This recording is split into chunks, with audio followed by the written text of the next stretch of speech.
સદગુરુ તમારા ચરણે નમો.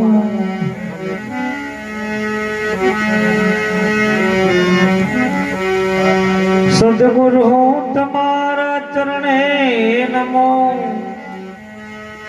માગું પ્રેમથી પ્રસાદ, એ દયા કરી અમને દીજો. હરિહૃદય અમૃત નો સ્વાદ. કબીર કુઆએ કહે પનહારી અનેક, બર્તન સબ ન્યારે ન્યારે ભજે, એમ પાણી સબ મજે. કબીર કા ઘર કહા હૈ, गलकटी के पास, करे सोनर भोगवे, कौन बेटी कौन बाप. माटे आयो से खरो पण जाण्यो નથી મનુષ્ય દેહનો મરણ. શેરજન ને કારણે તે તો કોટિક બાજા છે કરમ.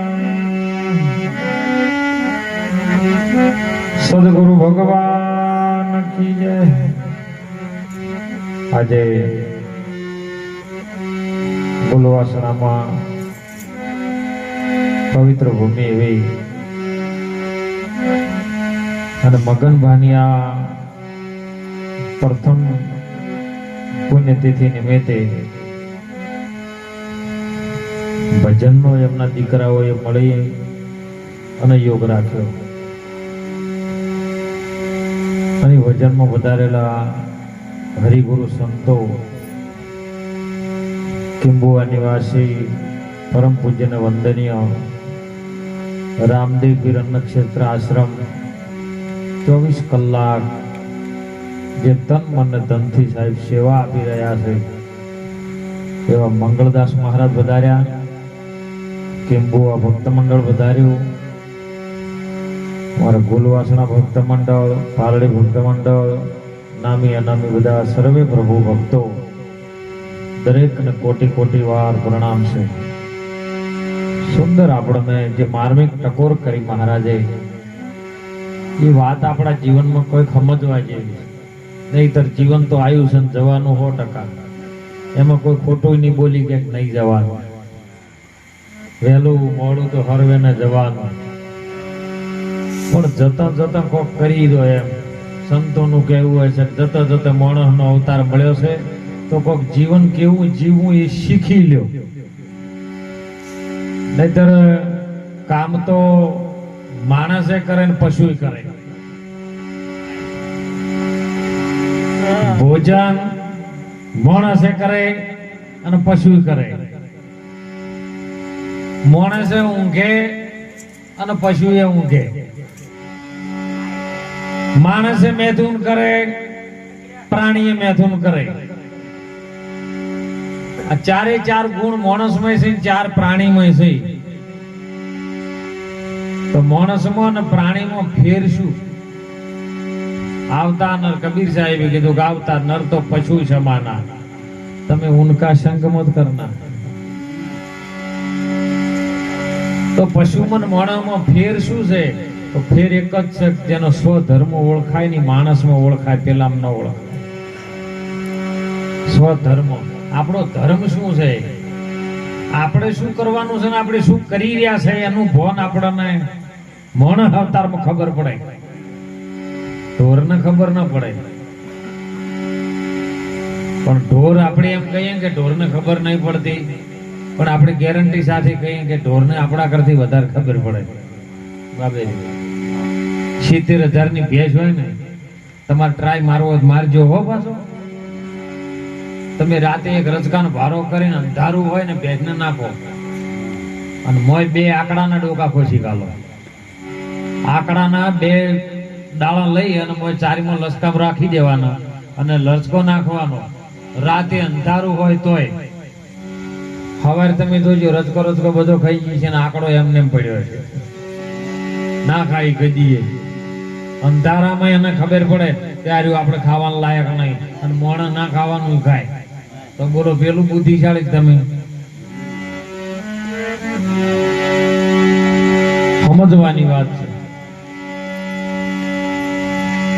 એટલે મહાપુરુષો આવા સંતો જગાડે વારંવાર મોણાના અવતારમાં આપણે શું કરવું શું ન કરવું. અને જો એ વાતની ખબર પડી જાય ને તો જીવનમાં આનંદ જ છે, દુઃખ છે જ નહીં. આ તો દુઃખ તો આપણે હાથે કરીને ઉભો કરાવે. કેમ કે જે કરવાનું હતું એ નહીં કરતા અને બીજું કરીને બેઠા છે એટલે દુઃખ છે. બસમાં બેઠા પછી એ પોટકા માથે ઉપાડીને બેઠા વજન કને લાગે કહો? હે બસમાં ટિકિટ લઈ લીધી છે, સીટ મળી ગઈ છે, પણ છતાં પોટકો ઠેલો છે માથે ઉપાડીને બેસી રહ્યા હોય તો બરબાદી. એ તો મળી જાય જગ્યાએ મેલ દેવું પડે તો વજન ઉતરે ને ન ઉતરે. એટલે આવા સંતો મહાપુરુષો આપણા ભારત ભૂમિમાં જે ભગવાન થઈ ગયા ને એ મોણોના અવતારમાં આવ્યા હતા. આજે રોમને આપણે ભગવાન ગણીએ છીએ ને ભગવાન કૌશલ્યા માના કુખેથી જન્મ્યા અને જો એ રઘુકુળ નું સંતાન. પેલા એવું હતું કે બાપાને કદાચ દુઃખ પડે કે માને દુઃખ પડે ને તો દીકરો તૈયાર હોય. મા બાપ ને દુઃખ પડે એ આપણાથી સહન ન થાય. મા બાપ ને રાજી કરવા માટે શું કરવું એ પ્રયત્ન કરતો. અત્યારે તો મા બાપ ના દુઃખ જેમ આલવું એ રીતના મોબાઈલ માં ઉપયોગ કરે છે. અને એને ખબર પડી કે મા અને બાપ વચ્ચે એક વચન સારું થઈને ઝઘડો એક નાનો ઉભો થયો છે. અને સાહેબ રોમ કોને હોભળી ગયા કે મારી મા અને મારો બાપ એક વચન સારું થઈને 14 ભુવનનો નાથ સમ્રાટ રાજા અયોધ્યાનો એ મારો બાપ દશરથ રાજા છે અને એક વચન આલ્યું છે ને વચન ખાતર લાચાર થઈને ઉભો છે. કારણ કે એની પત્ની કઈ માજ્યું હતું કે મારા દીકરા ભરતને ગાદીએ બેહાડો ને રોમને વનવાસ આલો. એટલે પેલે વચન આપ્યું હતું કે તમે માગશો એવું આલી અને બોલેલું કોઈ દાડ ફરે નહીં. રઘુકુળની રીત હતી. રઘુકુળ રીત સદા ચાલી આવી. અરે પ્રાણ જાય પણ વચન ના જાય. એક વખત બોલી છે ને પછી ફેર વખત ખોટું ન પડે એવી રીત હતી. અત્યારે તો 17 વખત જૂઠું બોલે તો કે ના અમે નતા. અને એ ભળતે પેલ રોમ ને કીધું કે મારે વનવાસ જવું. કારણ સાહેબ એક સમ્રાટ રાજા જેના હાથમાં જેને 4 દાસીઓ તો જેને ચમર ગોળતી હતી. નોકર ચાકર જેની ચાકરી કરતા હતા. કેડીમાં તલવાર કટારો અને આવો રાજા એક નારી હોમો લાચાર થઈને હાથ જોડીને ઉભો હતો અને કઈ કહેતો હતો એ કઈ તારો ભરતજી ભલે ને ગાદીએ જાવે રે પણ વનનો તે મારા રામને રે. અરે કેતો જજો જ્યાં બીજું એ આકાશથી ઉતારી દઉં અને કેતો પ્રાણ ત્યાગું. તું કેમ તો આવું એ બીજું આકાશમાંથી ઉતારું કો તો પ્રાણ ત્યાગું પણ વન ના દે મારા રોમને. તો રોમ એને કેટલો વાલો હશે. અને ઈ વાત હોભળી ગયો એટલે રોમે તરત કીધું કે આપણે સવારે વનવાસ. અને અત્યારે હગા ભાઈનું પડાઈ લેવા માટે પાવડો માં આયા હોય. બહુડોમાં કોરેટમાં કેસ થયો હોય હગા ભાઈઓને અને પાછા કોરેટમાં 2 કઠેડા હમા ઉભા હોય અને હોમો ભાઈ ગયો તણતો તું મને ઓળખાઈ લ્યા. એટલે એક માના દીકરા છે કેમ ના ઓળખે? કેમ? તેને સંતોની વાતને જોણી નથી. સમજણની વાત જીવનમાં ઉતરી નથી. સમજણ જીવનમાંથી જાય તો પછી જોયા જેવી થાય. સમજણ જો જીવનમાંથી જાય. એક બાપના વચન ખાતર જો રોમ વનમાં જાય અને અત્યારનો દીકરો એના મા બાપને વૃદ્ધાશ્રમમાં મૂકવા જાય. જો સમજણ જીવનમાંથી જાય. એટલે ખૂબ જાગી લેજો સાહેબ. સમય હાલ હજી હારો છે. 2027 પછી કેવો આવે ની કોઈ ખબર નહીં પણ આવશે ભયાનક ગેરંટી. એટલે ખૂબ જાગજો ત્યારથી. 12 મણનો ભાલો ને 18 મણનું બખ્તર શિવરામ આપણા ભારત ભૂમિનો પુરુષ ઉપાડતો હતો. 18 લીટરની બહેણી દૂધની ભરીને ડેરી હોતી નહીં જાય ગયા તો શેલ મારીને બાયક ઉપર લઈ જાય ઉપાડીને નહીં જાય ગયા તો. કેમ કે વ્યસનથી તૂટી ગયો છે. આ વ્યસન વગર નહીં ચાલતું. એટલે ખૂબ જાગજો. વ્યસનથી શરીર કમજોર બનશે. અને જો તમને તમારો પરિવાર વાલો હોય તો એટલે ખૂબ વ્યસનથી મુક્ત બનજો. ભજનનું કારણ એક જ રખાવામાં એનું આવે છે કે આમાંથી કંઈક સુધારો આવે. અને જો આપણા જીવનમાં સુધારો આવે ને તો આપણો પરિવાર આનંદથી સાહેબ રોટલી ખાય 2 ટાઈમ સુખી થઈ. તમે જેના માટે મહેનત કરો છો રાત દાડો સવારથી મોડી હોદ સુધી રાતના 12 વાગ્યા સુધી મહેનત કરો પણ બોલો હવાશેરની કોઠી ભરાય? તો ગાયો ને ભેંસો ને 1.5 મણ 2 ના ભારા છે ને તો એ 2 ટાઈમ ખાઈ લે ને એટલે હોજી બેઠી બેઠી વાગોળતી હોય તો બસ આપણે હવે ધરાઈ જાય. વાગોળે ને એટલે હવે દૂધમાં ફેઠારા આવે. મોણ વાગોળતું જ નહીં એટલે ફેટ જ હારા આવતા નહીં ને એના ફેટ તણાઈ ગયો. અને એટલે સંતો જગાડશે. મીઠું મોઠું બોલે ને એનો વિશ્વાસ ન કરતા. કડવું ઝેર બોલે ને એ ખાધું કરજે. કેમ કે દવાખાના બીમાર પડ્યા હોય ને એટલે દવા કડવી બધી આવે પણ તમને હાજા કરે.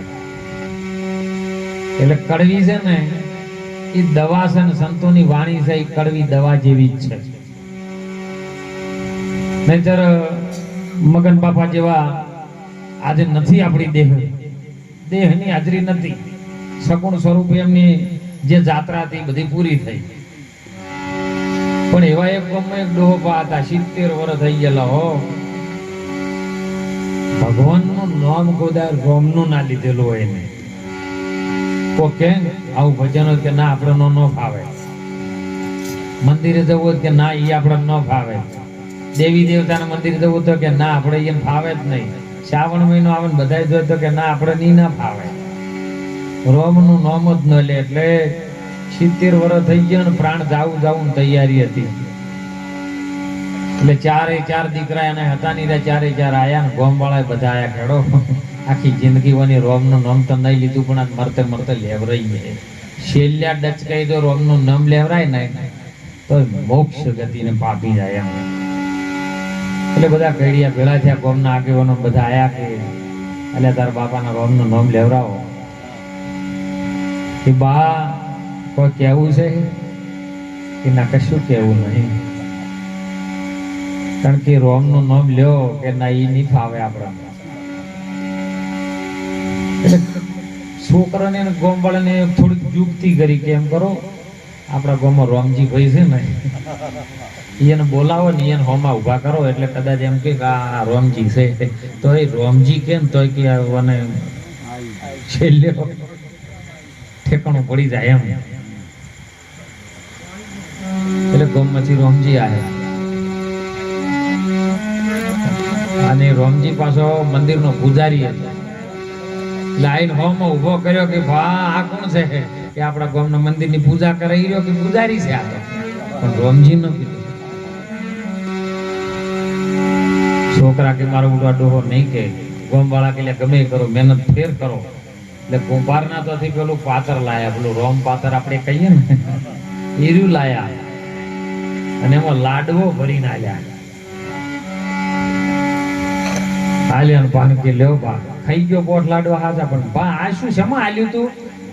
એટલે આ તો પેલા ગોંભાર નહીં ગળતા સપણિયું એર્યું પણ રોમ પાતર ના કીધું. છેલ્લે ગોંભાળા કે હવે એક ટ્રાય મારી લો કદાચ એને મુક્તિ મળે તો. આપણી દીકરીનો ઘરવાળો છે ને રોમો એને બોલાવો. એટલે ભાડું ખર્ચીને બચારાને બોલાયો અને હોમો ઉભો કર્યો કે બા આ કોણ છે કે આપણી મંગુન ઘરવાળો જાય. પણ રોમો ના કીધું. બોલવા ચાલવાનું બંધ થઈ ગયું હાવ.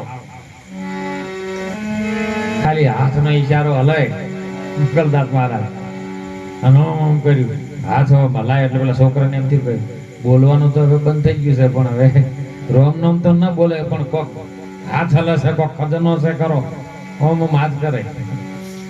4 છોકરા કે વાકો કેવું ઓમ હાથ કરે. એ બાને કોક કેવું છે નક્કી હમણાં બળદેની ગમણ છે, હમણાં કોક છે બોલાવેલા કે ડોક્ટર ને આપણા ગામમાંથી. ડોક્ટર ને બોલાયા. ડોક્ટર કે ભાઈ 5000 રૂપિયા થાય, 5 મિનિટ બોલે ડોહો. વધારે તો ના બોલાય છે પણ 5 મિનિટ બોલશે કરતો. 5000 નું ઇન્જેક્શન આલ્યું અને ડોહો બોલ્યો એટલે કે ગોમ વાળાને તમે બધા હોય શું ઊભા થઈ થઈને બેઠા છો? પેલો પાડો હાવેણી ખાઈ જાય કે એ હું તો કહું મરી ગયો. હવે આ કરાઈશું જીવનમાં. એટલે મારા સંતોએ ભજન વાણીમાં સુંદર વાત કરી છે સાહેબ.